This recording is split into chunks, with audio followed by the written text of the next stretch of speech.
نتبت زوازلو معبالتات زقانا زبي كونن تحراي اتي شلل زبهال زلومو نبلصقنا كم بلصقنا طرح ريخا زخيد زلو كايدا كبيد واغا خفلي معناتو امريكا كيدم ولا نيسياس انجيج يكبروا ولا فتزوازلو ميخيدو ኢትዮጵያ ከይትፈርሶ ምክን ኻን አመጨረሻ አይተርፍኒ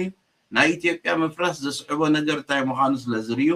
ናይ እስራኤል ኢንተረስት ኣብ ቀይሕ ባሕሪ እንታይ ሪኦም ናውን ክኸዱ ስለዝኾኑ እቲ ምስኡ ሓቢሩ ዝመጽ ናይ በዓል ኢማራት ምንቅስቃሳት ኣብኡውን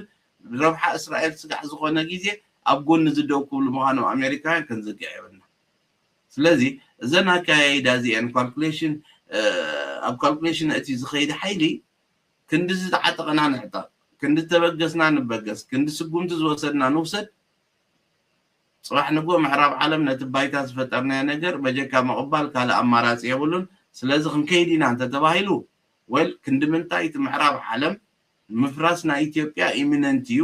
ስለዚህ ነዚኦም ኢንተርፌር ጌርና ደው ከነብሎም አለና ይሉ ክንድምንታይ ይዋሳ ንጊዜ ንጎድፎ ነገር ከሆነ